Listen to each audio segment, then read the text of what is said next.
Parte ng paglimot ni Analo sa naging ugnayan nila ni Brendan ay nilinis niya ang kanyang silid sa mga bagay na nakapagpapaalala sa kanya sa dating nobyo.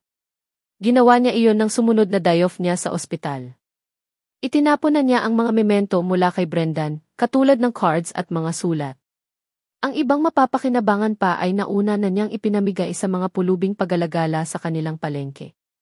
Maging ang ayos ng silid ay kanyang iniba.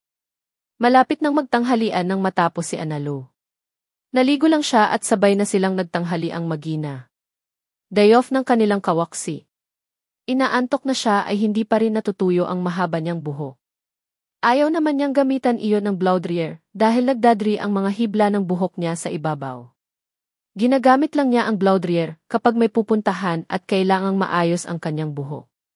Sabay silang nanonood ng GC ng ina habang marahang pinapaypayan ni Analo ang buhok. Hindi niya namalayang nakatulog na pala siya. Nang magmulat ng mga mata, patay na ang GC at wala na sa sala ang mommy. Tumayo siya upang lumipat sa silid niya nang may mahulog sa sahig mula sa kanyang kandungan. Hershey's Kisses pala ang mga iyon. 3 ang kanyang napulot.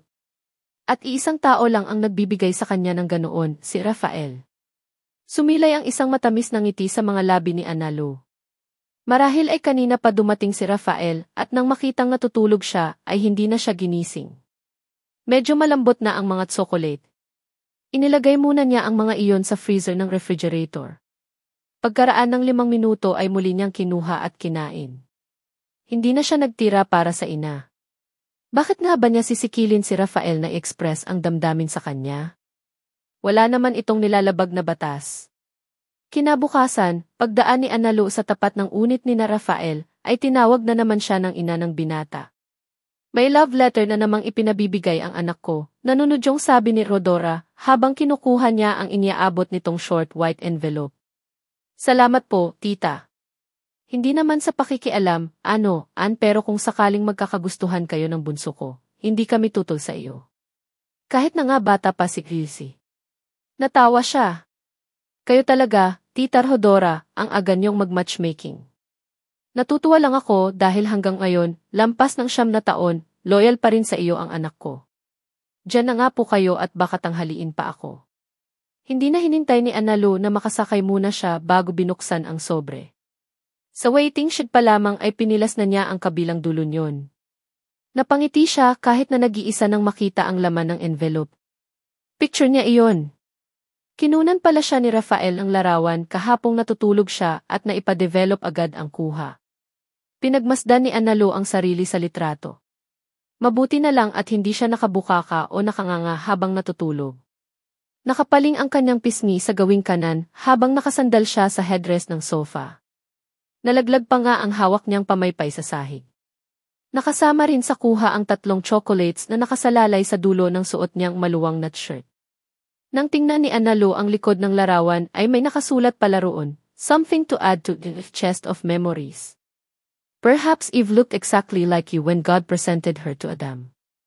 Lalong lumawak ang kanyang ngiti sa nabasa. Naitakip tuloy niya sa bibig ang hawak na panyo upang hindi siya maging obvious sa mga taong nakakakita sa kanya. Baka akalain ay naluloka na siya. Alam naman ni Analo na kahit noon ay talagang romantic na si Rafael. Ngunit ang mga ginagawa ng binata nitong mga huling araw ay nakapagpapakilig sa kanya gaano man niya iwasan. Nagiging discreet na rin ito sa pagpapahayag ng damdamin.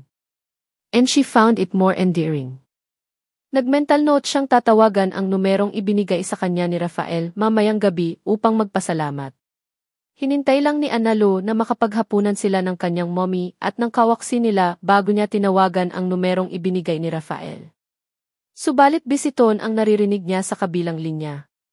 Naghintay muna siya ng 3 minuto bago muling nagdial. Ganoon pa rin. Nang bisiton pa rin ang kanyang naririnig makalipas ang 5 minuto, minabuti niyang gawin muna ang mga panggabi niyang ritual bago muling subukang kontakin si Rafael.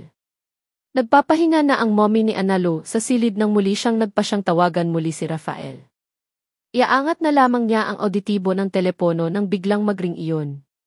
Napakislot pa siya sa pagkagulat. Sa unang sambit ni Analo ng i-hello, ay nabusesan agad siya ng nasa kabilang linya.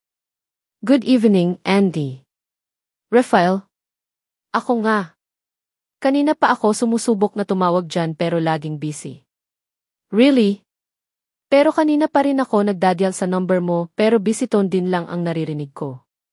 Narinig ni Analu ang mahina nitong tawa. Looks like we're both calling at the same time kaya parehong hindi tayo makakontakt.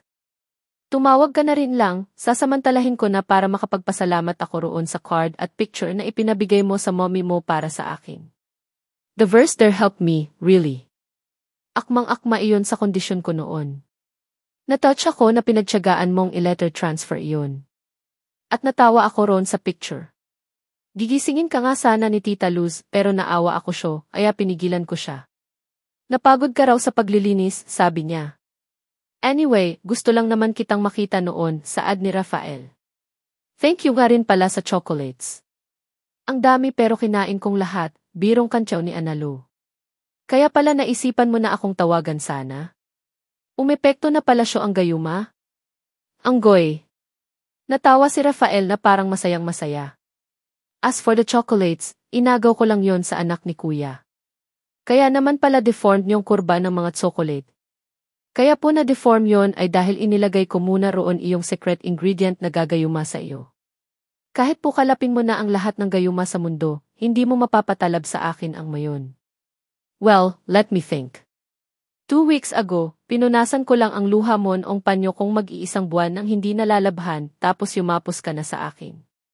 At panyo pa lang yon, ha? Napahagigik na si Analu.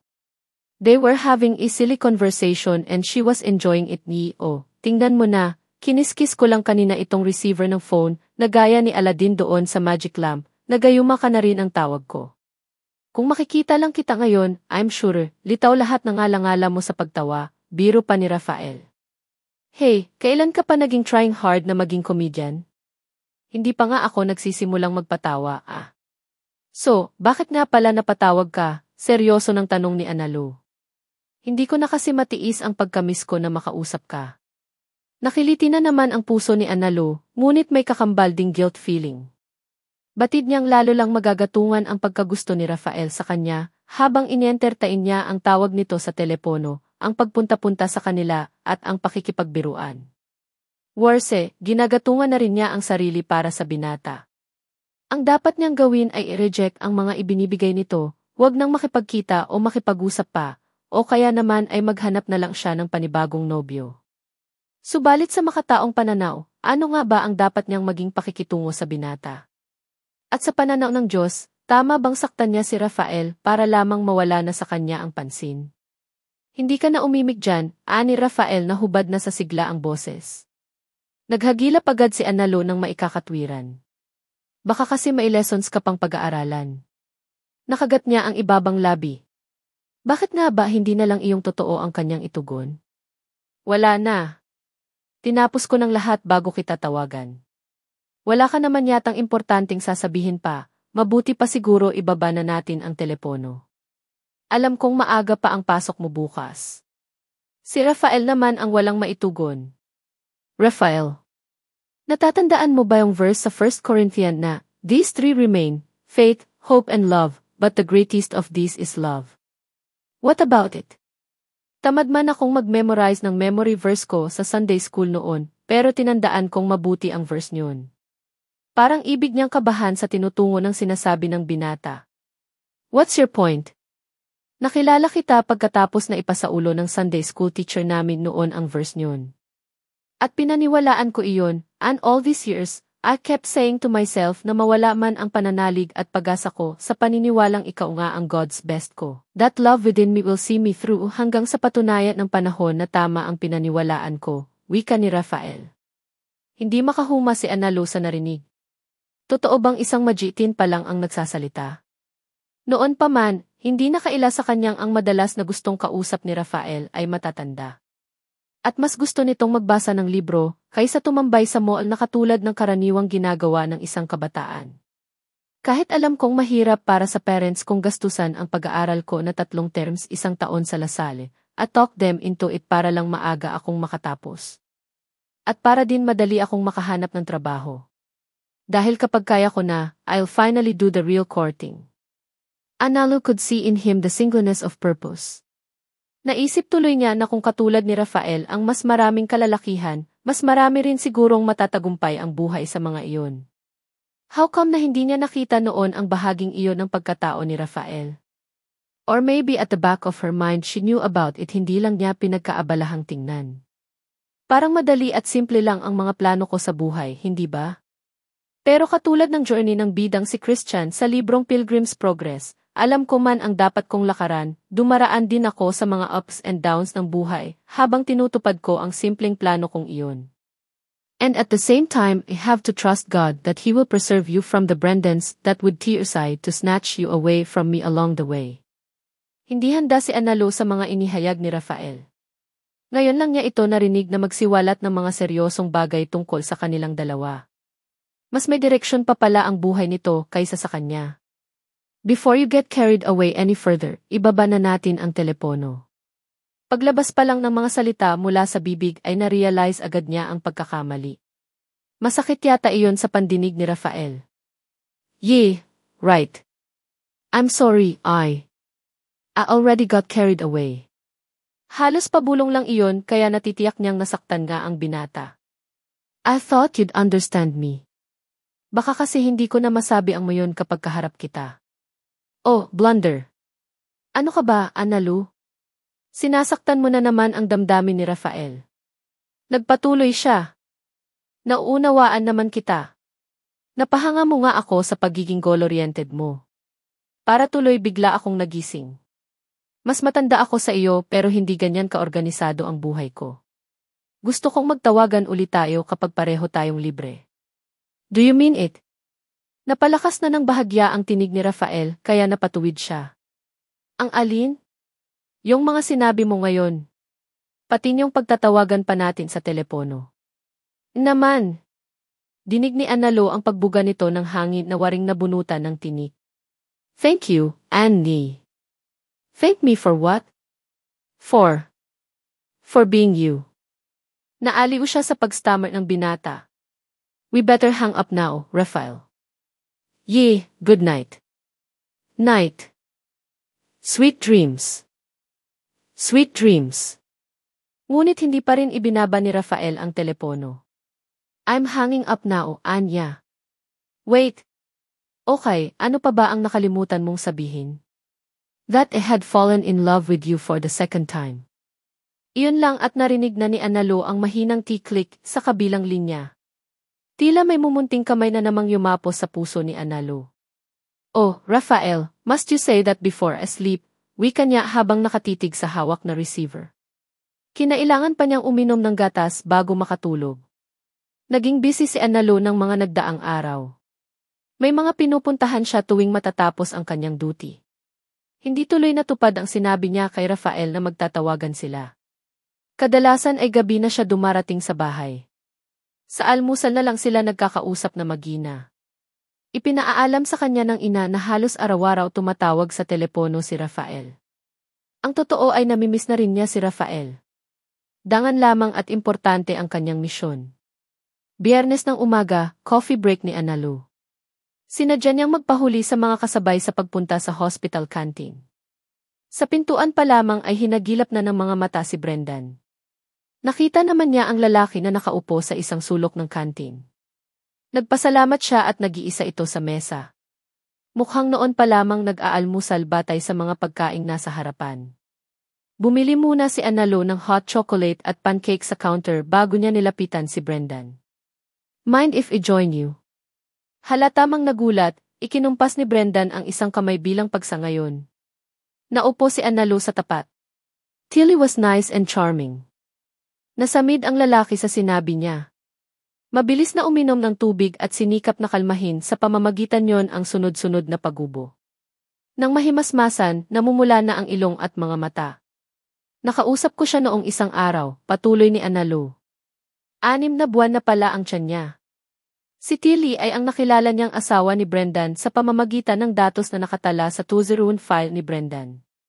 Nakuha naman niya iyon sa lihim niyang pakiusap sa kavibis niyang clerk sa Administration Department, kasama ng pangakong hindi niya ipagsasabi kahit kanino na ito ang nagbigay sa kanya ng impormasyon.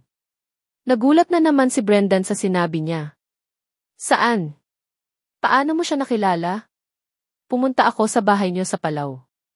Muntik nang mapamura si Brendan, ngunit agad na pinigilan ang sarili sa pagkagat sa ibabang labi. Natitensyon na, halata niya.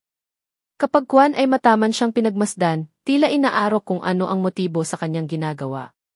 Hindi mo man lang ba sasabihin sa akin ang dahilan kung bakit nag-break na tayo't lahat ay nagsinungaling ka pa rin sa akin? Tanong ni Analo. Batid niyang sinabi man niya iyon, wala itong nahigingang panunumbat sa kanyang tinig. Iyon marahil ang pumatid ng tensyon ni Brendan. Nagrelax na sa pagkakaupo. Tinapos mo na ang lahat ng namagitan sa atin. Let's leave it at that. You're trying to evade something, I can see. Nananatiling kaswal ang kanyang pakikipag-usap sa lalaki. Please, Anne, ako ang dapat na nakikiusap sa iyo, Brendan. Hindi ko na kailangang isumbat sa iyo na nang malaman kong may asawa ka, gumawa ka pa ng kwento na hiwalay na kayo at may asawa na siyang iba. Tiningnan ni Analo ang lalaki ng diretso sa mga mata. Gusto kong malaman kung sino ang nagutos sa iyong ligawan ako, paibigin, and God knows what else kung hindi ko agad nalaman ang pagsisinungaling mo sa akin. Itinuon ni Brendan ang tingin sa platong kaharap at tila walang balak na magsalita ng kahit na ano. Look, wala akong kasalanan sa iyo para gawin mo sa akin. May sinabi sa akin ang asawa mo tungkol sa sideline mong trabaho, kaya ka raw hindi nakauwi sa Palau ng may mahigit 2 buwan. We both know that you're working on me at that time.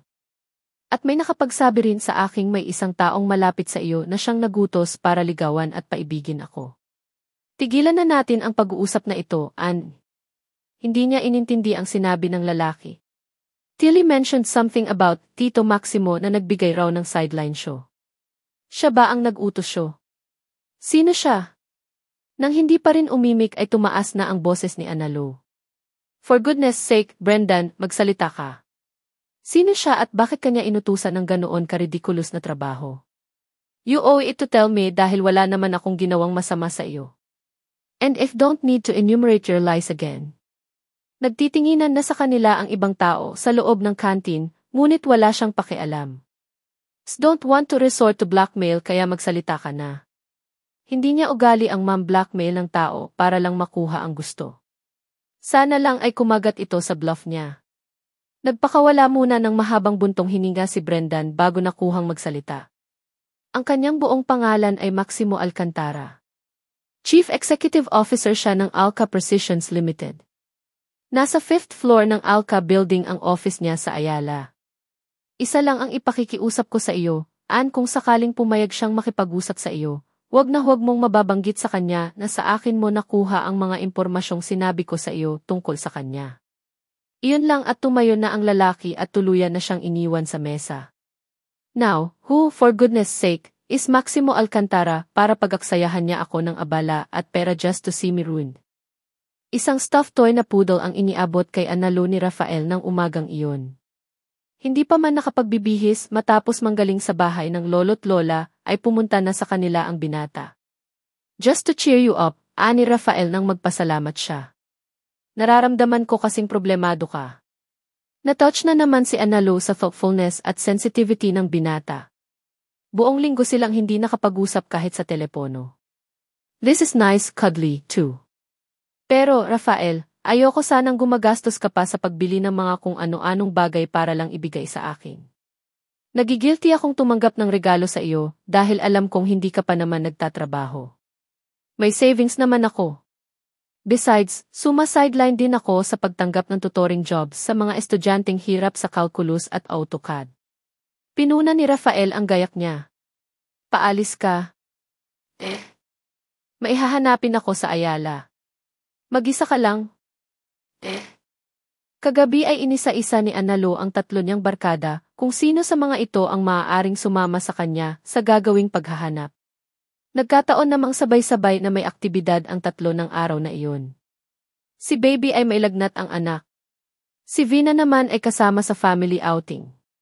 Samantalang si Josephine ay sasama sa nobyo upang makipagkita sa mga kukuning ninang at ninong sa kasal ng dalawa. Sasamahan na kita. Magbibihis lang ako, voluntaryo ni Rafael. Pero kadarating mo lang. Wala naman akong ibang gagawin, wika ni Rafael at nagpaalam na. Nang sunduin si Analo ng binata, nagtaka pa siya kung bakit idinadrive nito ang kotse ng ama. Magkokotse pa tayo?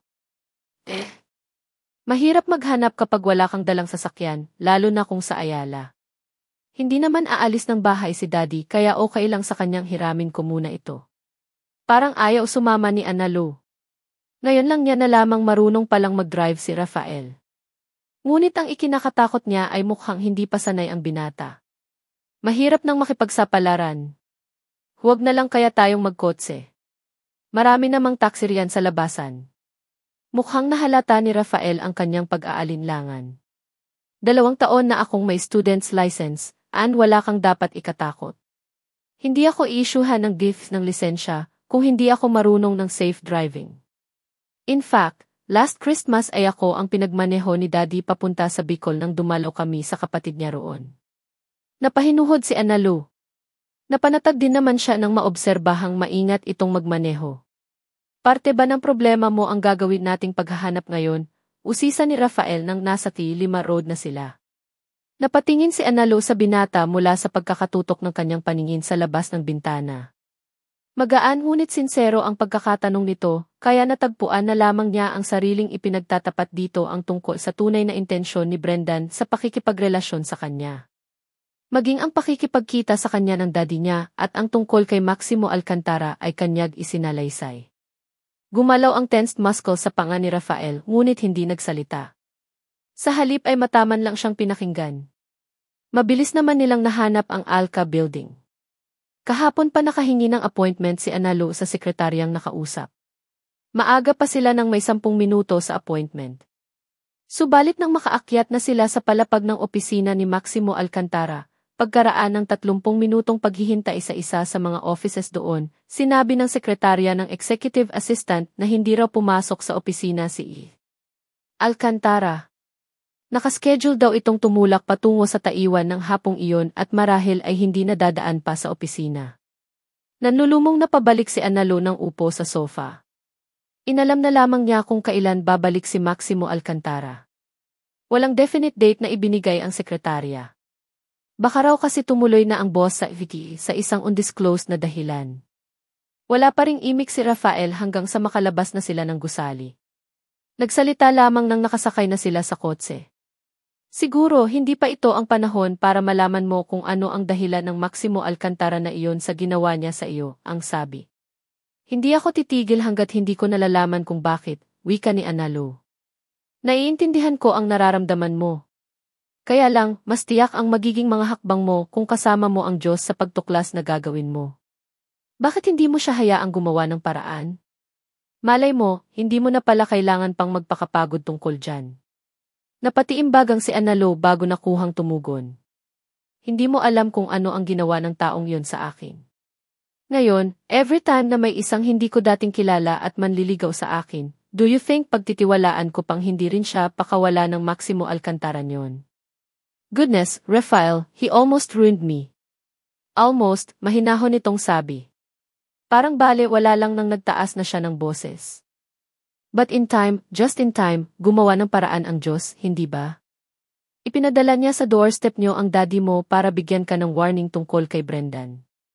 Ann, akala mo ba hindi rin ako napufrustrate kapag nakikita kong may nanliligaw sa iyo? Kapag may isang tulad ni Brendan na nakikita kong nagugustuhan mo. But I have to trust God na kahit wala akong gawin, kundi ang magdasal na ingatan kanya, He is able to protect and preserve you. Malumanay lang ang pagsasalita nito, ngunit parang nakatulig iyon sa kanya.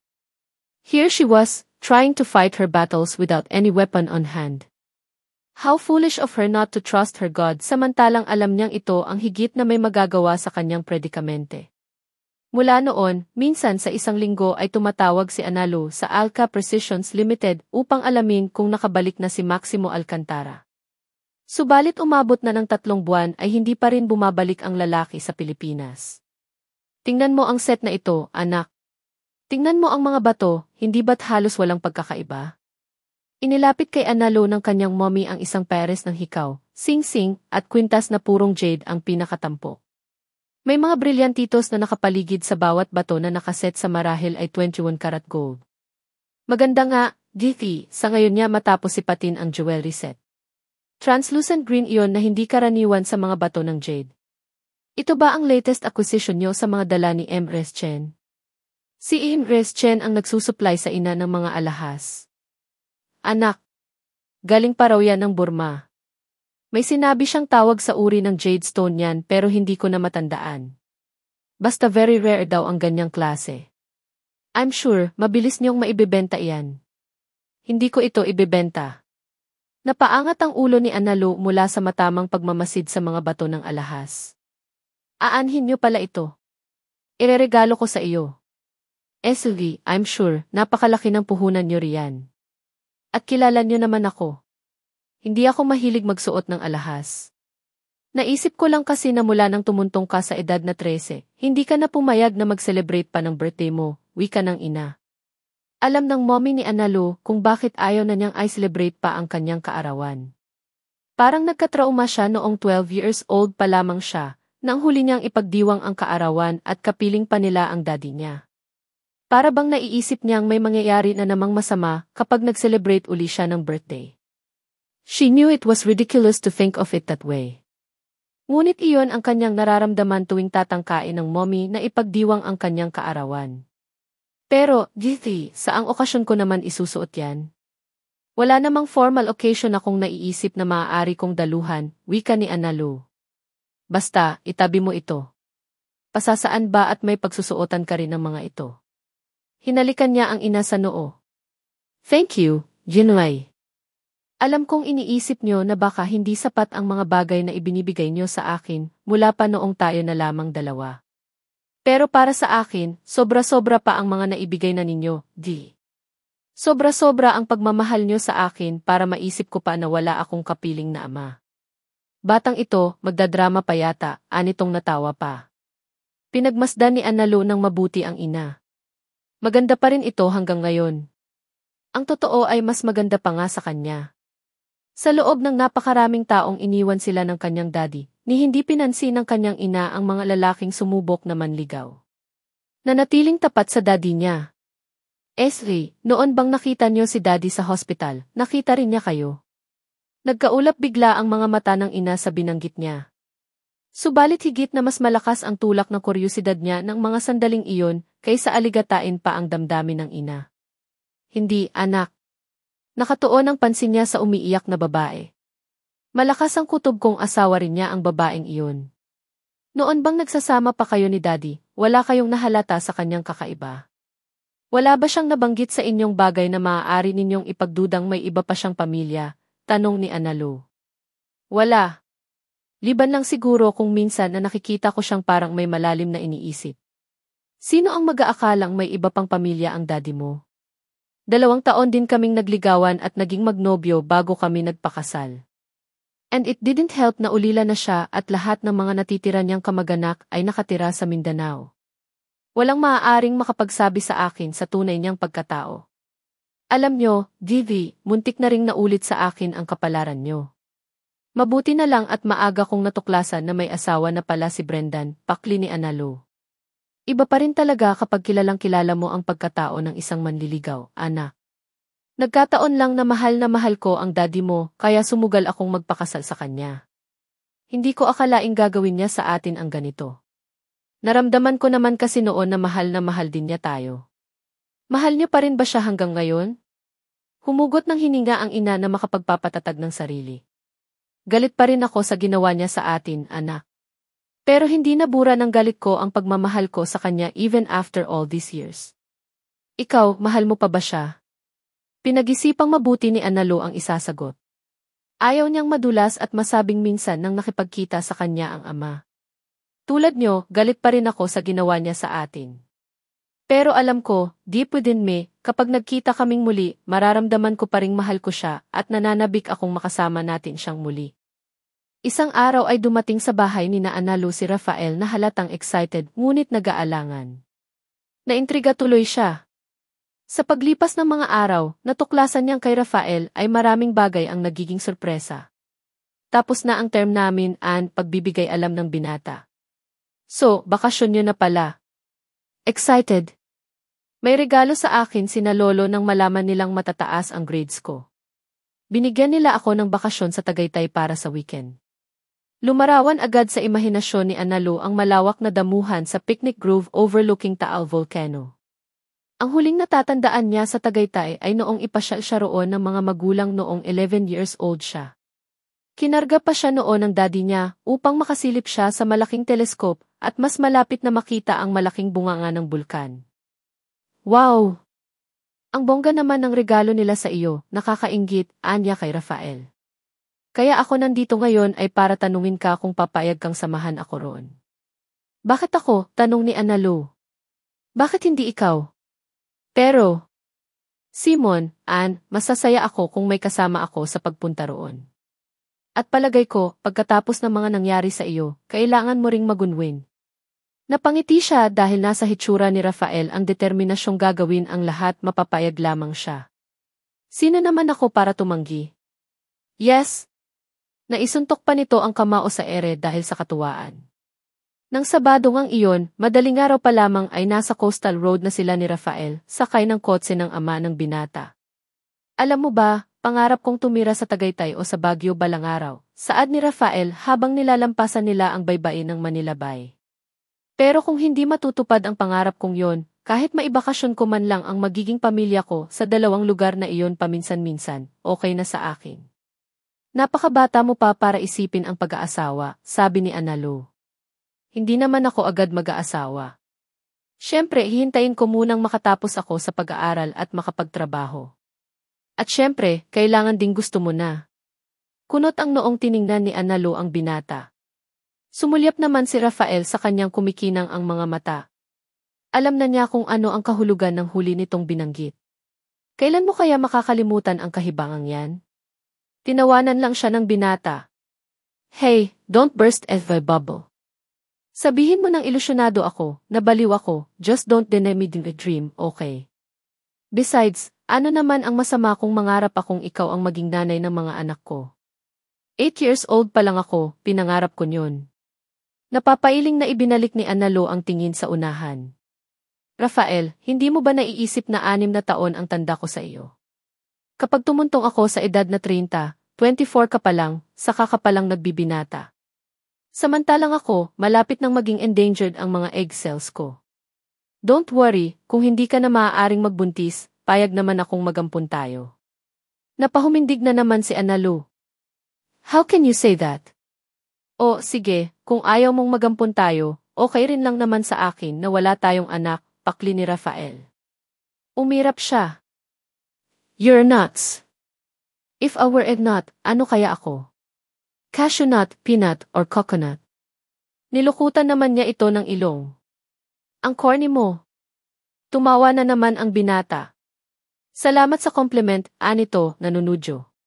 Compliment ka riyan. Tumikim si Rafael na parang nag-aalis ng bara sa lalamunan bago muling sumeryoso. Alam mo, kompleto pa rin naman ang pamilya, kahit na walang anak ang mag-asawa. Of course, importante ang anak pero ito ay regalo lang ng Diyos. Kusang loob niyang ibinibigay iyon sa mag-asawa, pero kung hindi siya magbibigay, may magagawa ba tayo? Lagi ka na lang may katwiran sa lahat ng bagay. Ang totoo ay natutuwa si Analu na malamang malawak ang pananaw ni Rafael tungkol sa bagay na iyon. Mayroon kasing mga lalaking kapag natuklasang hindi maaaring magkaanak ang asawa ay nagloloko na o nang iiwan. Dahil mas binibiyayaan iyong mga taong umaasa sa Diyos, kaysa roon sa mga reklamador, ani Rafael at muli na namang tumikim. Ikaw ba, ilang anak ang gusto mo? Rafael, babala ni Analu. Ikaw naman, para nagtatanong lang ako. Don't tell me, hindi man lang sumagi sa isip mo ang tungkol sa iyong future. Sabihin mo na. 2, pasuplada niyang sagot. Ang tipid mo naman. Aba, mahirap daw manganak, no? At lalong mahirap mag-alaga ng bata. Okay. Papayag nga ako kahit wala. Rafael, kailan mo ba ako titigilan? Napu-frustrate na wika ni Analu. Paano namang hindi siya madadala sa charm ng lalaki kung ganito naman ang pinag-uusapan nila? Na para bang siguradong-sigurado itong sila nga ang magkakatuluyan. Sumeryoso na si Rafael. Talaga bang nakakairita sa iyo kapag sinasabi kong ikaw ang God's best ko? Hindi nakasagot si Analu. Hindi naman kasi iyon nakakairita. Ngunit nakatulong upang mapansin niya si Rafael bilang lalaki. At kung hindi nga lang niya pinipigilan ang sariling tuluyang mahulog ang loob dito, baka hindi pa man dapat ay naging nobyo na niya. Iba ang nakuha niyang isagot.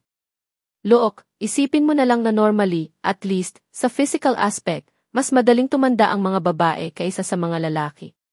Kaya nga mas accepted pa sa society natin na ang lalaki ang mas matanda sa babae kaysa ang kabaligtaran. Gusto mo bang pinag-uusapan ka at pinagtatawanan na pumatol ka sa matrona kung sakali? Hindi sila ang magpapaligaya sa akin. Mariin ang pagkakabigkas ni Rafael ng mga salita. At lalong hindi sila Diyos para pumili ng babaeng para sa akin. Hindi na nakuha pang sumagot ni Analu. Hindi na rin umimik pa si Rafael hanggang sasapitin nila ang picnic grove sa Tagaytay. Galit ka ba? Nag-aalala niyang tanong nang bumaba na sila mula sa kotse patungo sa reception's desk. Hindi. Pero masama lang ang loob kong malaman na kung nagkapalit pala tayo ng kalagayan, ikahihiya mo ako. Wala naman akong sinasabing ganyan, wika ni Analu. Nagbuntong hininga si Rafael. Okay, kalimutan na natin ang tungkol doon. Narito tayo para ma-enjoy, di ba? Masigla na nitong saad. Napagalaman nilang okupado na ng guests ang mga silid sa picnic grove. May seminar daw na ginaganap ang mga section heads ng isang malaking manufacturing company.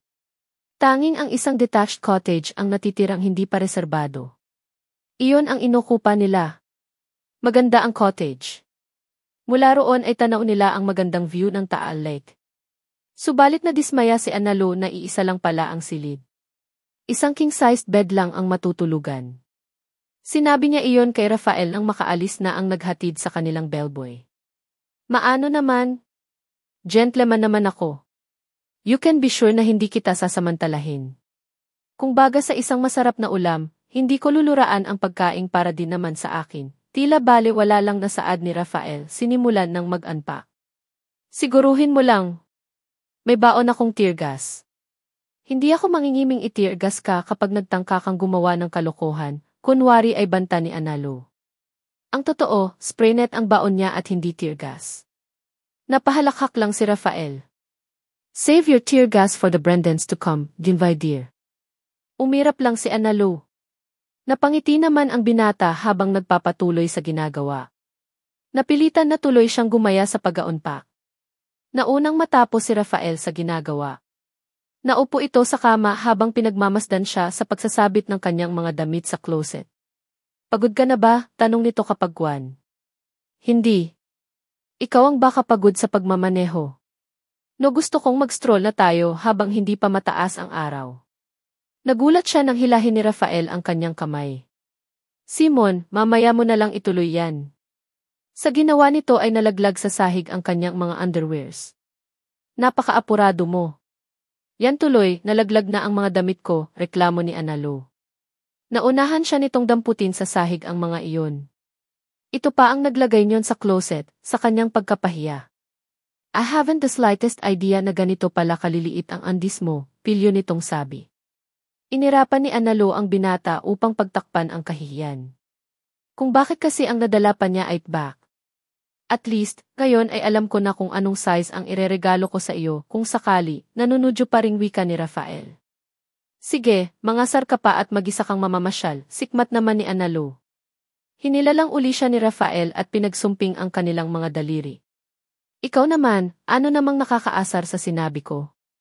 Sooner or later, talagang magkakaalaman na tayo ng sizes ng gamit, damit man iyon, sapatos o kahit na ano. Mabuti na ngayon pa lang ay alam ko na ang sizes ng gamit mo. It's common knowledge for couples, tulad ng parents ko. Nakakadagdag pa nga iyon sa intimacy nila sa palagay ko. Ang dami mo nang sinabi, wika ni Analu, nakasimangot pa rin. Nagsisimula na naman kasi nitong igiit na sila ang magkakatuluyan. Malapit na sila sa pintuan nang pigilan siya ni Rafael. Wait, may buburahin lang ako. Ano? Nagtataka niyang tanong. Dinampian ni Rafael ng masuyong halik ang kanyang nakakunot na noo bago siya pinagmasdan. Hindi bagay sa iyo ang nakasimangot. Pinagalaw nito ang noo at mga kilay habang pakengkoy na nakatingin sa kanya. Natatawa nang hinampas ni Analu ang binata sa braso. Corny mo. Napangiti naman kita. Magkahawak kamay nilang tinalunton ang malawak na parke habang pinagsasawa ang kanilang mga sarili sa pagsagap sa malamig na hangin ng Tagaytay. Nang mapagod ay niyaya ni Rafael si Analu na maglatag ng picnic blanket sa damuhan. Kapwa sila nahiga roon habang pinagmamasdan ang pagbabago sa patterns ng mga ulap sa papawirin. Nagka-crush ka man lang ba sa ibang babae, Rafael? Naisip itanong ni Analu maya-maya. Naman. Mga kasing edad mo o mas bata pa? Sometimes. Bakit hindi ka nalang manligaw sa isa sa kanila? Tiningnan siya ni Rafael na para bang napaka-absurd ng sinasabi niya. Bakit ko naman niligawan ang isang babaeng crush ko lang? Hindi ba't doon naman muna nagsisimula ang lahat bago ka main love sa isang tao, katwiran ni Analu. Sa iba siguro pero hindi ganoon ang style ko. Nagtatanong ang mga matang tiningnan ni Analu ang binata. Malaki ang difference ng crush sa love, alam kong alam yun. At bakit naman ako manliligaw ng isang babae na alam kong hindi ko maaaring seryosuhin? That's unfair to her. Paano mo namang malalamang hindi mo pwedeng seryosohin ang babaeng crush mo? Ang pagkakaalam ko, kung magkakalapit ang mga loob nyo gis constant communication, may develop sa love ang feelings nyo. Feelings, wika ni Rafael, halata ang disgusto sa tinig. Ang feelings ay nagbabagong kasabay ng mga sirkumstansya. Dahil nga emosyon lang ito. Pero ang desisyon, ang commitment na mahalin ang isang tao, ay hindi sumasabay sa pagbabago ng sirkumstansya, kaya nga ang marriage vows ay ginawang for better or worse, in sickness and in health, etc. Love, like marriage, is designed with vows and commitment, unlike feelings na expected netting nagbabago. Humahanga si Analu sa pananaw ng binata, ngunit may bahagi rin ng kalooban niya ang nadidismaya.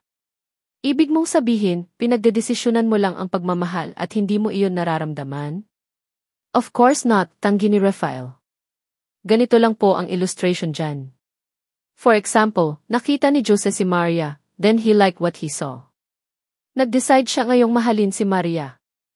At dahil sa desisyong iyon, feelings of affection for Maria will start to grow inside Jose's heart hanggang sa magmahalan na silang pareho. Ganoon lang po kasimple. No, I disagree. May malabo eh. Ano naman? Iyong lacking part. Don't believe na walang kasamang feelings yon, Anya. Hindi ko naman sinabing wala. Kaya lang, hindi pa bulag sa feelings ang mga mata ni Jose para niya ma-analyze na gusto niya ang mga nakita niya kay Maria. Unlike kung feelings agad ang pairali ni Jose, mabubulag na siya at kahit maraming pangit sa ugali ni Maria ay sisigin na lang siya. Kaya nga nagdi-disagree ako kay Shakespeare nang isulat niyang, "For love is blind and lovers cannot see," dahil founded lang ang sinasabi roong love sa feelings. Eventually, masasapawan na ng mga pangit na ugali ni Maria ang feelings ni Jose sa kanya. Disillusionment na ang kasunod niyon. Hanggang maging hate na ang love na feeling niyang nararamdaman niya. That's the tale of so many divorces and separations, aminin man natin o hindi.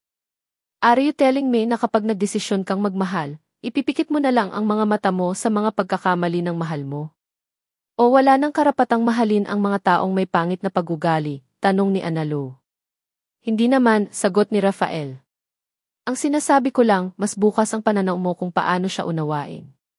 Na hindi mo kailangang sang-ayunan ang mga mali niya, ngunit hindi mo rin naman siya dapat diktahan.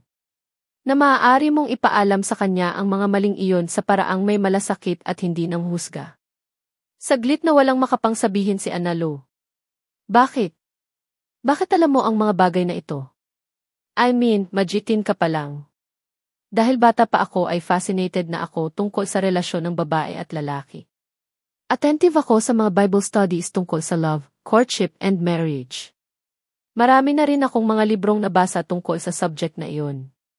At higit sa lahat, matagal na akong nag-observe sa mga taong nakapaligid sa akin tungkol sa kanilang pakikipagrelasyon, sagot ni Rafael. Hindi na naman agad nakapagsalita si Analu. Balak na sana niyang putulin doon ang kanilang paksa, ngunit nanaig ang kanyang kuryosidad. Bakit nang magka-crush ka sa akin, inako mo na agad na ako ang God's best mo? Bata ka pa noon. Imposibleng alam mo na ang tungkol sa commitment. Dear, kahit bata pa ako noon, na-sense ko nang ikaw ang God's best ko, that's Caleb. At tungkol sa commitment, hindi ko man alam pa noon ang tungkol doon pero ginagawa ko na, di ba? Nakita mo naman, after all these years, hindi ako nagbago ng claim. Pinagalaw-galaw pa ni Rafael ang noo at mga kilay. At the age of 8, nandidilat at hindi naniniwala niyang turan. Ano nang magagawa ko? Sensitive ako sa impressions ng Diyos sa puso ko kahit bata pa ako. Anito, halatang nagyayabang. Kung tamaan ka kaya ng kidlat dyan sa kahambugan mo, sikmat na naman ni Analu. Halakhak ang naging tugon ni Rafael. Seriously, kahit ako sa sarili ko ay nagugulat din, siguro alam ng Diyos na kailangan mo ng matinding convincing kaya ganitong sensitivity ang ibinigay niya sa akin. Tumingin ito sa gawin ng taal laki. Maraming pagkakataong hindi natin agad maunawaan ang mga ginagawa ng Diyos sa buhay natin, pero maraming ulit ko nang napatunayang sa mga kakulangan natin, handa siya laging magpuno. I guess, He meant it that way para matuto tayong manalig, gamitin ang faith natin sa Kanya, kapag hindi na natin kayang i-handle ang sitwasyon. Biglang luminga ang binata kay Analu at nagtagpo ang kanilang mga mata. His ways are higher than ours, ang tinatandaan kyon kapag lumalayo ka sa akin, kapag nate-threaten na maagaw ka ng iba, kapag hindi mo matanggap na kahit ganitong bata ako sa iyo ay minahal kita. At that precise moment, may kung anong bagay na tumimo sa sentro ng puso ni Analu. Kumalat iyon doon, lumatag, at lumukob pa sa kanyang buong sistema. She gasped, then was awed, then sighed for the realization hit her hard. She loved Rafael. Nang hapong iyon, matapos mamasyal sa Residence Inn at sa Miniso, muling bumalik sa Picnic Grove sina Analu at Rafael upang magpalipad ng saranggola. May baon pala si Rafael ng mga saranggola na inilagay nito sa compartment ng kotse. Sa sobrang dami ng nakain nila sa tanghalian ay sobra din yata ang ibinuwang energy niyon upang abutan sila ng paglubog ng araw sa paglalaro. Para silang mga batang nagkakatuwaan sa pagpapaalagwa ng mga saranggola. Napagod si Analu ng husto pagkatapos, but she had the time of her life. Sa sulok ng kanyang puso ay inasam niyang makahawak man lang ng saranggola, kahit malaki na siya, ang maranasan man lang kung paano paliparin iyon ng paitaas. Hindi niya iyon naranasan noong bata pa siya. Kahit nang minsang dalhin siya sa Tagaytay ng mga magulang ay hindi nila iyon ginawa. Si Rafael lang pala ang magpaparana sa kanya ng ganoong experience. And she was glad. Mag-shower ka na, ani Rafael nang bumungad mula sa pinto ng banyo. Tapos na itong maligo at halos tumutulo pa ang tubig sa basang buhok. Bihis na rin ang puting shirt at boxer shorts nang lumabas ng banyo. Preskong-preskong tingnan ang binata, and Analu was beginning to see him as a man. Kasalukuyan naman siya noong nagpapahinga sa single-seater sofa sa isang panig ng silid. I'll check kung ano ang masarap sa menu nila for dinner. Mag-o-order na ako para makakain agad tayo at makapagpahinga ka na, wika ng binata. Alam ni Analu na halata nitong pagod na siya, kaya kumilos na siya upang sundin ang binata. Okay, I'll be quick. Matapos ang warm bath ay himalang nawala ang kanyang pagod. Light dinner lang ang inorder ni Rafael sa restaurant. Masiglang nakipagkwentuhan si Analu sa binata habang kumakain sila ng hapunan. Ngunit nang makita nitong tapos na siyang kumain ay nagyaya ng bumalik sa cottage. Nang matutulog na sila, naaasiwa pa rin siyang mahigang katabi si Rafael sa kama. Makapal ang suot niyang pajama at ito naman ay pinatungan pa ng pajama bottoms ang suot na boxer shorts. Ngunit dapat ba siyang mapanatag? Nahalata ni Rafael ang pagkailang niya. Mahiga ka na. I'll tuck you into bed at papatulugin kita. Huwag mo nang guluhin pa ang isip mo dahil hindi kita gagawa ng bagay na ikakagalit mo sa akin. I learned about honor at a very young age and I don't have any intention whatsoever to unlearn it now. Sa sinabi nito ay napilitan na siyang mahiga. Walang fireplace ang silid kaya saradong-sarado ang mga bintana. Subalit malamig pa rin. Maingat na inayos sa kanya ni Rafael ang malaking comforter. Gustong magprotesta ni Analu nang mahiga ang binata at sumukob din sa comforter. Pinigilan na lang niya ang sarili nang tumagilid itong patalikod sa kanya matapos mag-goodnight. Nakatulog agad si Rafael. Kinalimutan na ni Analu ang pagkailang nang marinig ang patag at mahina nitong paghinga. She fell into a contented dreamless sleep. Malapit nang magumaga nang magising si Analu. Agad siyang namula nang mapagtanto ang ayos. Nakayakap siya kay Rafael at ang isa niyang hita ay nakadantay sa hita ng binata. Mabilis siyang kumalas at bumangon upang manubig. Pagbalik niya sa kama ay nangangaligkig na siya sa ginaw. Dumistansya na siya kay Rafael at muling nahiga. Come here. Napabalikwa si Analo paharap kay Rafael na gising na pala. Alam kong giniginaw ka at ganun din ako. Come here. We can snuggle up a little para mabawasan ang mga ginaw natin, wika ng binata. Nang hindi tuminag si Analo ay si Rafael na ang kusang lumapit sa kanya. Itinalikod siya nito at niyakap mula sa likuran. Naramdaman niya ang pagdantay ng binti nito sa mga binti niya. Pumalibot naman ang isa nitong braso sa kanyang baywang at dumiit ang dibdib nito sa kanyang likod. Nararamdaman ni Analo ang mabining buga ng mainit na hininga ni Rafael sa kanyang tuktok. Nanatiling nakadantay lang ang kamay nito sa kanyang tiyan. Hindi gumagalaw, hindi rin dumadama. Aware na aware siya sa bawat bahagi ng kanilang mga katawan na magkadiit. It was amazing to know that he possessed a great deal of self-control. In spite of it, she let out a sigh and started to relax. Pinupuno siya ng napakasarap na pakiramdam ng mga sandaling iyon. Muling namigat ang talukap ng kanyang mga mata. Pagbaba nila ng Tagaytay kinabukasan, may unspoken commitment na sa pagitan ni Analo at Rafael. Nagdaan ang mga araw, buwan, at taon na naging maganda ang relasyon ni Analo at Rafael. Nga at hindi na nila pinag-usapan pa ang tungkol sa kanila, ngunit umaakto si Rafael na katulad ng sa isang ulirang nobyo. Kinalimutan na rin ni Analo ang paghahanap pa ng ibang nobyo. Kontento na siya sa atensyong ibinibigay ni Rafael. Graduation ni Rafael sa college nang dumating ang matinding pagtatalo sa pagitan nila. Si Analo ang partner ng binata sa pagdalo sa graduation ball na ginanap sa Grand Boulevard Hotel. Maayos naman sana ang lahat sa simula. May pagmamalaki pa nga si Rafael nang ipakilala si Analo sa mga kaklose na graduating students. Subalit nagpanting ang mga tainga ni Analo nang hindi sinasadyang marinig ang pag-uusap ni Rafael at ng grupong kaumpok pagkalabas niya mula sa restroom. Naudlot ang paglalakad niya at nagkubli sa gilid ng buffet table. Pare, hindi ka ba naaalangan pagkasama mo si Ann sa mga ganitong gathering? Wika ng isa sa mga kausap ni Rafael.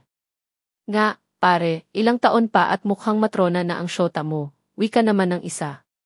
Dinig na dinig ni Analo nang magtawanan ang grupo. Napakagatlabi siya. Bakit ba siya pa ang naisip mong ligawan, Ihelse? Ang dami namang magagandang chick na nagpapakamatay mapansin mo lang. Medyo paos ang tinig ng nagsalita, ngunit malinaw na nakarating ang sinabi iyon sa pandinig ni Analo. Masarap kasing magmahal, pare, tugon ni Rafael. Oh! Pinatikim ka na, pare, tanong ng naunang nagsalita kanina. Secret. Umugong ang tawanan at kantiawan ng grupo sa isinagot ni Rafael. Gigil na lumabas ng bulwagan si Analo. Palabas na siya ng hotel lobby nang marinig ang pagtawag ni Rafael. Ann, wait, ang sigaw. Nagpatuloy lang siya sa mabilis na paglalakad. Nasa pintuan na siya nang maramdaman ang paghawak ng kamay ni Rafael sa kanyang braso. Napilitan na siyang huminto. Bakit nagmamadali kang lumabas? Saan ka pupunta? Noon na hinuha ni Analo na walang ideya ang binata na narinig niya ang pag-uusap nito at ng mga kasama. Uwi na ako. I feel so out of place here. Nangunot ang noo ni Rafael sa pagtataka. Sandali, magpapaalam muna ako sa mga kaibigan ko. Hintayin mo ako rito sa lobby. Babalik agad ako.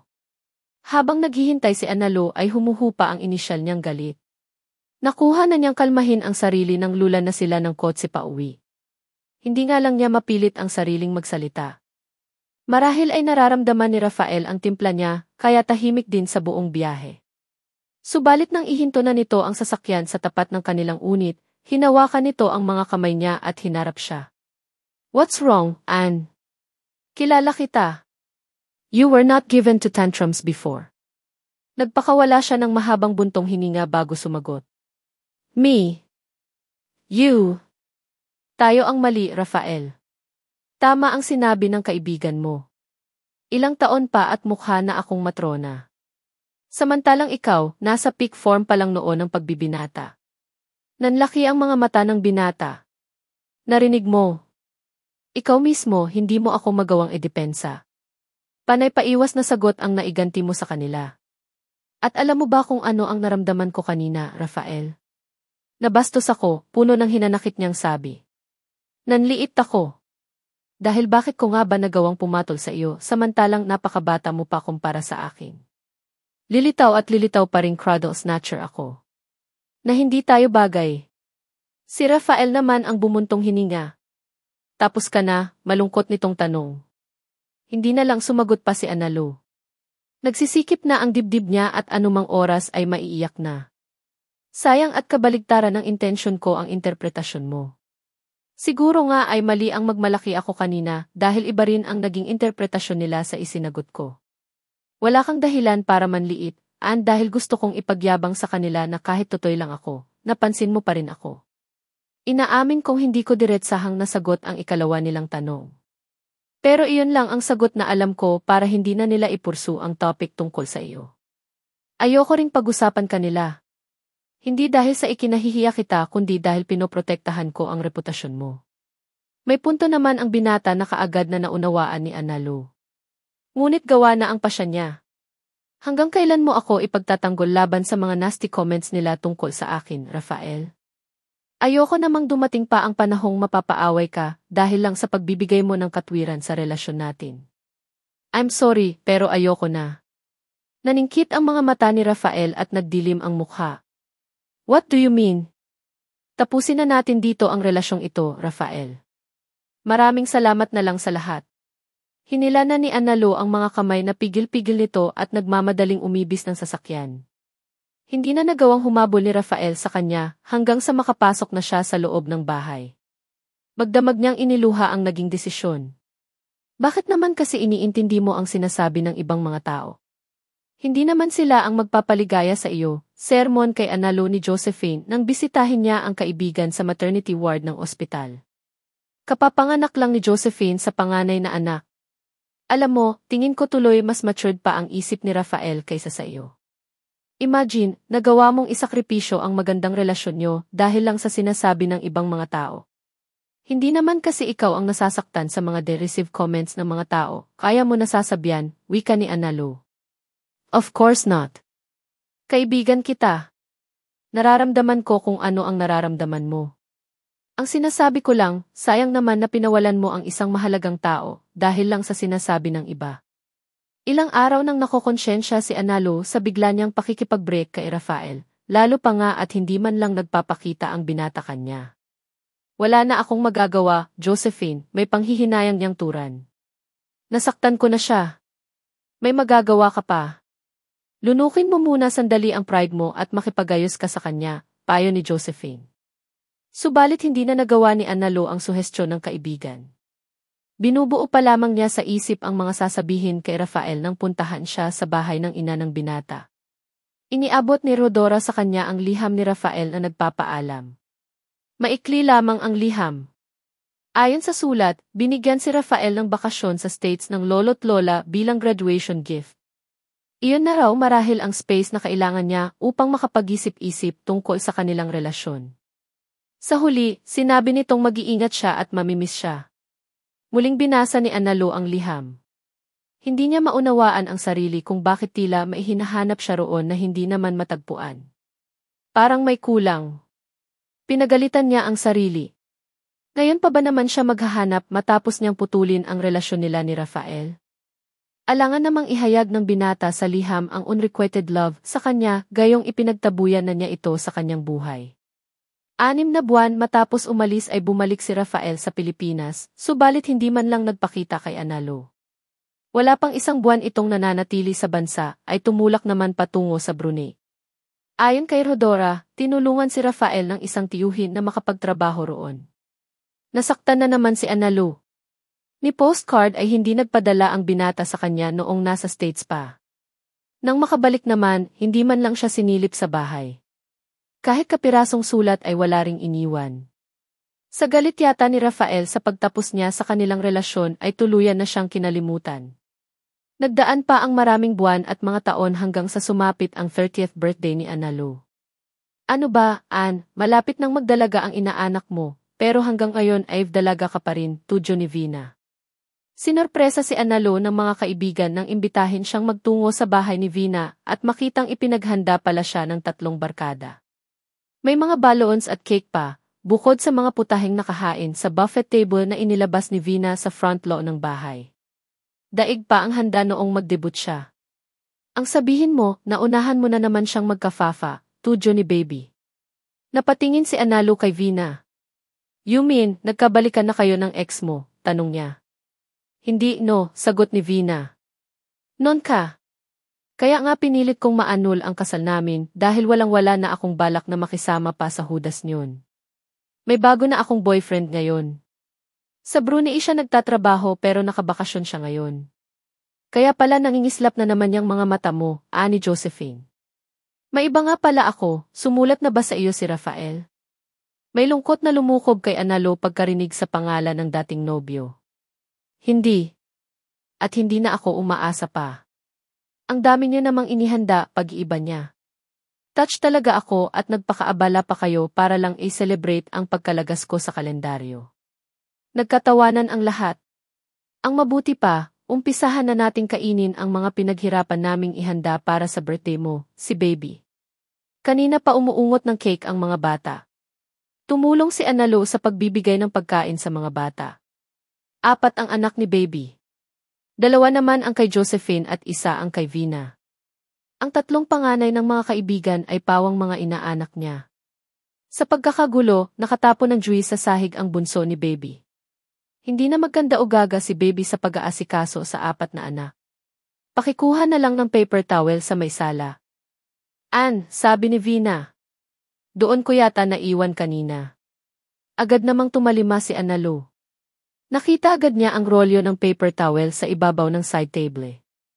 Ngunit bago niya makuha iyon, napansin niya ang isang postcard na katabi.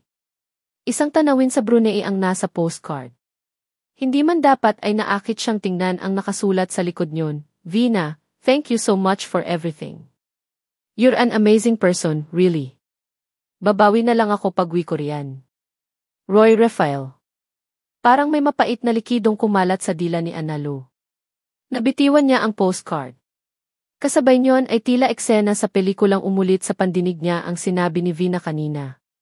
May bago na akong boyfriend. Sa Brunei siya nagtatrabaho. Oh God, no. Napakapit si Analo sa side table at ilang sandali munang nagpakawala ng malalalim na hininga. Inutusan niya ang sariling mamanhid muna sa natuklasan. Hindi siya maaaring mag-breakdown sa harapan ng mga kaibigan. Hindi siya gaanong nagtagal sa bahay ni Vina, dinahilang tiyak na maghahanda rin ang mommy niya kahit pansit lang. Hindi naman na siya pinilit ng mga kaibigan na magtagal pa. Eksaktong 7:00 ay nasa harapan na si Analo ng kanilang unit. Nanlaki ang kanyang mga mata nang pagbukas niya ng pinto, ay hindi lang ang mommy niya ang nakita niya sa loob. Hindi malaman ni Analo kung paano mag-react sa taong kaharap. Nabigla siya ng husto pagkakita sa bisita. What are you doing here? Tanong niya. Anak, pamamagitan ng mommy niya. Ang mabuti pa siguro ay magpalit ka na muna ng pambahay sa kwarto mo bago ka bumalik dito. Nagluto ako ng spaghetti para sa birthday mo. Parang remote control toy na sinunod ni Analo ang ina. Walang imik niyang tinungo ang kanyang silid. Ibinagsak niya ang sarili sa kama pagdating doon. Isinubsob niya ang mukha sa unan ng may 5 minuto bago nakuhang muling bumangon at magpalit ng damit. Habang ginagawa iyon ay umuusal siya ng dasal na sana, sa kabila ng mga malalaman niya sa muling pagpapakita ng kanyang daddy, ay maging matatag pa rin siya. Gusto mo na bang maghain ako? Tanong ng mommy ni Analo nang makabalik na siya sa sala. Alam niyang tinatantiyan ito kung hindi magiging marahas ang kanyang reaksyon sa muli nilang pagkikitang magama. Magkakaharap na naman silang 3 noon. Busog pa ako, G. Ann, anak. Patawarin mo sana ako. Pinagmasdan ni Analo ang anyo ng daddy niya matapos itong magsalita. Lalo itong nagmukhang matanda, puting-puti na ang buhok at lalong dumami ang gatla sa noo at iba pang parte ng mukha. He looked weary but his eyes shone with an unmistakable glint of hope. Gusto kong malaman kung ano ang dahilan niyo sa pag-iwan sa amin ni mommy, formal na sabi ni Analo. Sumulyap muna ang ama sa kanyang mommy bago nagsalita. May iba akong pamilya lingid sa iyong ina. So, tama nga pala ang nakita ng mommy niya noon sa ospital. Niloko ng daddy niya ang kanyang mommy nang magpakasal ang dalawa. Nakasal ako noon kay Helena, Iyon ang pangalan ng una kong asawa, dahil pinilit ako ng kapatid niyang si Maximo na pakasalan siya, paliwanag ng daddy niya. Maximo Alcantara, singit ni Analu sa pagsasalaysay ng ama. Kapwa gumuhit ang pagtataka sa mukha ng mga magulang. Kilala mo si Maximo? Tanong ng kanyang daddy. Hindi kami personal na nagkakilala. Nang usisain ko si Brendan noon kung bakit niya ako pinagplanuhang paibigin, nabanggit niyang ang tiyuhin niyang si Maximo Alcantara ang may pakana ng lahat. I tried to talk to him. Hindi ko na binanggit pa sa inyo ang tungkol doon, G. Ayokong mag-alala kayo, wika niya. Pinuntahan ko siya sa kanyang opisina pero nakaalis na siya patungo sa abroad. Ilang buwan ding tumatawag ako sa office niya pagkatapos pero hanggang sa magsawa na ako sa pagtawag ay hindi pa rin siya bumabalik sa Pilipinas. Dalawa lang na magkapatid sina Helena at Maximo, wika ng daddy niya.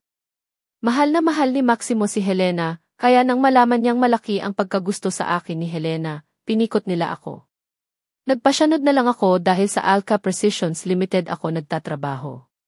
Maganda ang pwesto ko roon at ilang beses pa akong na-promote ng posisyon. Kagagawan pala iyon ni Helena. Nagkaroon kami ng 2 anak at maayos ko siyang pinakisamahan kahit hindi ko siya mahal. Ngunit nakilala ko ang mommy mo. Sa unang pagkakataon ay nagmahal ako ng todo. Niligawan ko siya hanggang sa magpakasal kami. Tinakasan ko ang una kong pamilya. Kayo na ang naging pamilya ko. Alam kong mali pero hindi ko na makontrol ang sarili ko. Mahal na mahal ko kayo ng mommy mo. Pero natagpuan ako ni Maximo.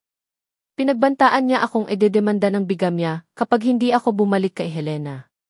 Nagbanta rin siyang may masamang mangyayari sa inyong magina kapag hindi ako sumunod sa gusto niyang mangyari. Hindi ako natatakot na makulong ngunit natakot akong makaladkad kayo sa kahihiyan ng mommy mo. At lalong hindi ko makakayang may masamang mangyari sa inyo. Kilala ko si Maximo. Kaya niyang gawin ang mga banta niya. So, abandoned you. Nagkasya na lang ako sa pagtanaw sa inyo sa malayo. Nakikita pa rin kita, anak.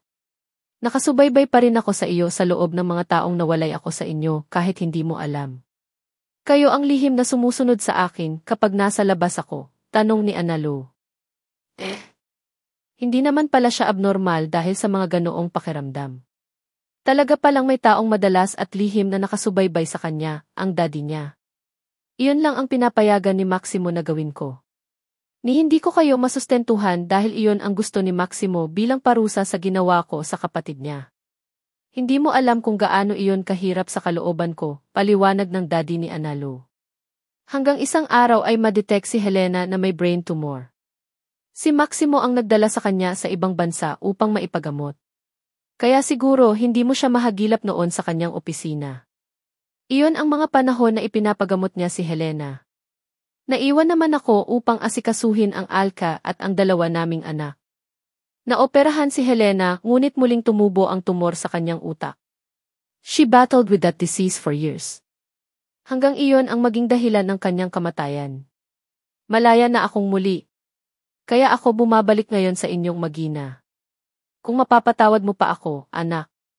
Tiningnan ni Analu ang kanyang mommy. Bakas pa rin sa mga mata nito ang pagmamahal sa daddy niya. Sino siya para tutulan ang kaligayahan ng ina? Mahal na mahal niya ang kanyang mommy at gagawin niya ang lahat mapaligaya lang itong muli. Pinapatawad ko na kayo, daddy. Ang pakiusap ko lang, unawain niyo sanang hindi madali sa akin ang mag-adjust sa muli ninyong pagbabalik sa buhay namin ni mommy. Nasanay na akong walang ama. Napahangos ang ama sa kinaupuan ni Analu. Hindi siya makakilos. Bigla siyang natakot na baka yakapin siya ng ama. Marahil ay nahalata naman ng ama ang pag-aatubili niya, kaya pinisil na lamang nito ang kanyang mga kamay. Salamat, anak. Pangako, hindi ko na kayo iiwan pang muli ng mommy mo. Ang mommy naman niya ang yumakap kay Analu. Kapwa na mamasa ang kanilang mga mata ng magkalas. Happy birthday, anak. Nang gabing iyon, bago matulog, nakakita si Analu sa bedside table sa loob ng silid ng magkadikit na ulo ng miniature stuffed toy ni Snoopy. Para iyong keychain sa kaliitan ngunit wala namang chain. May nakadikit na note sa mga paan yon, 2 are better than 1 because they have a good reward for their labor. Pamilyar siya sa verse. Hindi nga lang niya matandaan kung saang bahagi ng Biblia iyon nakasulat. Sino nang magbibigay sa akin nito? Imposibleng si Rafael dahil nasa abroad ang binata. Napakagatlabi si Analo pagkaalala na naman kay Rafael. Kaya pala huminto na ito sa pagkikipagkomunikasyon sa kanya, ay dahil kay Vina na pala bumaling. Come to think of it, bata pa si Rafael ay hinahangaan na ito ni Vina. Kabaligtaran daw ang loyalty ni Rafael ng nangiwang ex-husband ng kanyang kaibigan. Oh God, bakit kailangang sa kaibigan ko pa? Tiningnan uli niya ang stuffed toy sa nanlalabong mga mata. Inisip na lang niyang marahil ay isa lang sa mga kaklos niya sa kanilang simbahan ang nagpadala niyon. Binasa niyang muli ang note. Nalukot ang kanyang ilong. May nuance na naman iyon patungkol sa kanyang pananatiling single sa ganoong edad. Itinabi ni Analo ang note at stuffed toy at nahiga na. She said her prayers, kasama roon si Rafael. Sa loob ng mga taong wala silang komunikasyon, hindi niya ito kinalimutan minsan mang ipanalangin. Iyon lang ang tangi niyang magagawa matapos ang walang katwiran niyang pakikipagkalas sa binata. Hindi na siya umaasang magkakabalikan pa sila. Hangad na lamang niyang mapaligaya ni Rafael si Vina. Meanwhile, umaasa pa rin si Analo na may isang taong inilaan ang Diyos bilang God's bestie niya. Kung kailan at kung saan niya makikita, Diyos lamang ang nakakaalam. Sa kabila niyon, iniyakan niya ang natuklasan buong magdamag. Mas masakit palang malaman na wala na talagang pag-asa ang pagmamahal niya kay Rafael. It was now time to move on no matter how painful the truth was for her. Nagising si Analo kinabukasan na magkatulong na inihahanda ng mga magulang ang almusal. Humahalimuyak ang amoy ng masarap na sinangag. Kitang-kita niya ang kaligayahan sa mukha at kilos ng dalawa. Napangiti siya. Marahil ay hindi siya mahihirapang mag-adjust sa muling pagbabalik ng kanyang daddy sa buhay nilang magina. Love would take care of her pains, past and present. Masigla siyang bumati sa dalawa. Good morning, Yinbay, Yesay. Kung nagulat man ang mga magulang sa kasiglahan niya, hindi niya iyon gaanong pinansin. Lumapit ang daddy niya at ipinaghila siya ng silya. Dumulog ka na, anak. Sabay-sabay tayong mag-aalmusal just like in the old days, nakangiti nitong wika. Ginantihan ni Analo ang ngiti ng ama. Marahil sa katuwaan nito sa nakitang reaksyon niya, nahalikan nito ang kanyang ulo bago nagsandok ng sinangag sa kawali. Naging palakwento ang kanyang daddy nang kumakain na sila. Nga at hindi pa niya magawang ilapit ng husto ang loob sa ama, sumasagot naman siya at nakikipag-interact sa mga magulang habang nag-aalmusal. Nagulat pa si Analo sa itinanong ng daddy niya maya-maya. Ano nang gusto mong gawin ngayong darating na weekend, anak? Hanggang ngayon, wala pa akong maisip na regalo para sa birthday mo. Saglit siyang nag-isip. Kung gusto rin lang naman niyang magkaayos sila agad ng daddy, bakit nga hindi niya simulan ng mas maaga? Makilala ang mga kapatid ko, nakangiti niyang turan. Masusunod, munti kong prinsesa, sagot ng daddy niya. Natawa si Analo sa itinawag nito sa kanya. Hindi na siya munti dahil 2 dali lang yata ang taas sa kanya ng ama. Ngunit nang makita niya ang pamamasa ng mga mata ng kanyang mommy sa kaligayahan, alam niya sa kaibuturan ng kanyang puso na mananatili siyang munting prinsesa sa puso ng mga magulang. Bihis na si Analo upang pumasok sa ospital nang may delivery man ng isang courier service company ang kumatok sa unit nila. Isang package na naglalaman ng 3 supot ng Hershey's Kisses chocolates ang ibinigay sa kanya.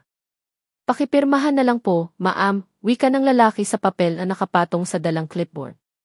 Sandali, kanino ba galing ang mga ito? Tanong ni Analo. Ma'am, GB lang po ang nakalagay sa pangalan ng shipper. Tiningnan ni Analo ang address na pinagmulan yon, Pasay City. Nagtatakang napakunot noo siya. Wala naman siyang kilalang tao na may initial na I at taga Pasay City. Pakipirma na po, ma'am, wika uli ng lalaki. Napilitan na lamang siyang pumirma. Nang buklatin ni Analo ang package, may nakita pa siyang maliit na sobre sa loob. Biglang kumabog ang dibdib niya nang mabasa ang nakalagay roon. How I wish na katulad ako ng chocolate, tempting and irresistible. I would melt in your mouth and go down to your stomach, then to your bloodstreams. Malusaw man ako, at least, hindi agad ako mawawala sa sistema mo. Sa eksaktong sandaling iyon, naging malinaw kay Anlo kung kanino galing ang stuffed toy kagabi at ang chocolates ngayon. Nahulaan na rin niya ang ibig sabihin ng initial na God's best so, nasa Pilipinas na nga pala si Rafael. Parang gustong umusok ng bumbunan ni Analo. Ano naman ang gustong palabasin ng lalaki? Kulang sa siglang pumanhik si Analo sa kanilang unit ng hapong iyon pagkagaling ng ospital. At ganoon na lang ang gulat niya nang itulak niya ang bahagyang nakaawang na pinto. Napanganga siya sa pagkabigla. Nasa kanila ang mga magulang, kapatid at pamangkin ni Rafael. Nagkakainan ang mga ito, kasama ng kanyang mommy at daddy, ng mga putaheng nakahain sa dining table. Si Rafael lang ang nasa sofa at walang hawak na plato. Lalo siyang hindi na tinag sa kinatatayuan nang magtama ang mga mata nila. He had grown into a gorgeous, fine-looking man. Wala na ang bakas ng pagiging schoolboy, mamang-mama na ngayon. O, narito na pala si Anne, wika ni Rodora. Natuon sa kanya ang pansin ng lahat.